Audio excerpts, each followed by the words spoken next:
បាទចំណុចទី4នេះយើងនិយាយអំពីការធ្វើផែនការគម្រោងអញ្ចឹងនៅក្នុងការធ្វើផែនការគម្រោងនេះយើងនឹងនិយាយអំពី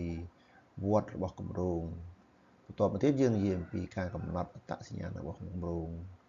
ហើយចុងក្រោយយើងនិយាយថាតើចាប់ពីគំនិតរហូតទៅដល់ចេញជាគម្រោងនោះវាមានចំណុចអីខ្លះដែលយើងគួរគិតបាទជាគោលទេមិនទាន់លម្អិតហើយចំណុចលម្អិតយើងនិយាយនៅលើកក្រោយទី1វត្តរបស់គម្រោងអញ្ចឹងនៅក្នុងគម្រោងនីមួយជាទូទៅគឺចាប់ផ្ដើមដោយវត្តដូចក្នុងរូបភាពនេះបាទចំណុចទី1គឺយើងត្រូវមានគោលបំណងរួមសិនថាតើគោលបំណងរួមនៃគម្រោងរបស់យើងគឺអីយើងចង់ធ្វើអីបាទយើងចង់ផ្ដោតទៅលើវិស័យណាមួយវិស័យកសិកម្មឬក៏យើងចង់ផ្ដោតទៅលើអន្តរវិស័យឬក៏យើងចង់ផ្ដោតទៅលើផ្នែកណាមួយនៃវិស័យធំមួយអញ្ចឹងគោលបំណងរួមរបស់យើងរកឲ្យឃើញសិនបាទក្រោយពីយើងរកគោលបំណងរួមហើយសិនរួចហើយយើងកំណត់អត្តសញ្ញាណរបស់វាតើវាត្រូវធ្វើលើអីខ្លះបន្ទាប់មកទៀតបានយើងធ្វើការជ្រើសរើសនិងធ្វើការបង្កើតគម្រោងអញ្ចឹងការជ្រើសរើសបញ្ហាទៅតាមអត្តសញ្ញាណហើយបានយើងរៀបចំបង្កើតគម្រោងរៀបចំជាផែនការអនុវត្តពេលមានផែនការអនុវត្តហ្នឹងត្រូវមានការត្រួតពិនិត្យហើយនឹងការវិនិច្ឆ័យបាទអញ្ចឹងវាចម្លៃហើយវាអាចឃើញបញ្ហាអីមួយកើតឡើងណាអញ្ចឹងបានយើងត្រឡប់ទៅរកគោលបំណងរួមបន្តទៀតបាទអញ្ចឹងបញ្ហាហ្នឹងវាជាវត្តវិលចុះវិលឡើងពីពេលវេលាមួយទៅពេលវេលាមួយហ្នឹងបញ្ហាអាចមានការផ្លាស់ប្ដូរណាបាទអញ្ចឹងសង្គមនៅតែដដែលទេមនុស្សមានការផ្លាស់ប្ដូរបាទអ្នកចំនួនថ្មីមកអញ្ចឹងការប្រែប្រួលអញ្ចឹងនៅសម័យខ្ញុំកាលពីនៅពីក្មេងបញ្ហារបស់ពួកខ្ញុំគឺបញ្ហាអត់កង់ជិះទៅសាលាបាទបញ្ហាផ្លូវលំបាកបញ្ហាយុវជនយើងសម័យឥឡូវបាទសិស្សសាលាមិនមែនបញ្ហាអត់កង់ជិះទៅសាលាទេបាទគឺបញ្ហាអត់កុំព្យូទ័រអញ្ចឹងទៅបាទអញ្ចឹងសភាពការហ្នឹងវាប្រែប្រួលហើយបញ្ហាវានៅតែមានជារហូតអញ្ចឹងទៅកាលសម័យខ្ញុំអត់មានបញ្ហារឿងក្មេងគ្រឿងញៀនគ្រឿងអីទេប៉ុន្តែមកដល់ពេលនេះគឺមានហើយគ្រឿងញៀនបាទអញ្ចឹងបញ្ហាវាមានការផ្លាស់ប្ដូរអញ្ចឹងការរៀបចំគម្រោងគឺអាស្រ័យទៅលើស្ថានភាពជាក់ស្ដែងដែលមានការអាប់ដេតបាទមានការប្រែប្រួលទៅតាមពិភពលោកផងទៅតាមសង្គមរបស់យើងជាក់ស្ដែងផងបាទអញ្ចឹងតើយើងត្រូវកំណត់អត្តសញ្ញាណគម្រោងដូចម្ដេចបាទអញ្ចឹងគឺយើងត្រូវរកគំនិតអ្វីមួយដែលជួយឲ្យវាប្រសើរឡើងនៅលក្ខខណ្ឌសង្គមសេដ្ឋកិច្ចរបស់ប្រជាជន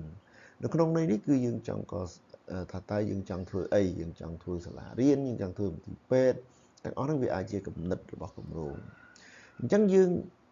ទៅរកគំនិតឬក៏ស្ថានភាពហ្នឹងមកពីណាបានគំនិតមកពីណាអាចជាគោលនយោបាយរបស់រដ្ឋាភិបាលស្ថានភាពសង្គមជាក់ស្ដែងវិភាគបញ្ហាឬក៏កំណត់បញ្ហាដែលអាចកើតឡើងនៅពេលអនាគតបាទអញ្ចឹងយើងអាចធ្វើការវិភាគទៅលើរបាយការណ៍តាមវិស័យនីមួយដែលយើងធ្វើហ្នឹងបាទអញ្ចឹងយើងអាចសិក្សាទៅលើស្ថានភាពជាក់ស្ដែងណាមួយដើម្បីកំណត់សកម្មភាពតើយើងអាចធ្វើអីបានខ្លះឬក៏ទទួលយកសំណូមពរពីប្រជាជនហើយយើងថាតើគាត់មានតម្រូវការអីគាត់ត្រូវការអីយើងកំណត់អត្តសញ្ញាណសក្តានុពលតម្រូវការនាពេលអនាគតហើយតើស្ថានភាពបច្ចុប្បន្នហ្នឹងវាពាក់ព័ន្ធទៅទីហោដូចជារឿងធនធានធម្មជាតិឬក៏អីជាដើមអញ្ចឹងទៅបាទវាមានតម្រូវការអីខ្លះ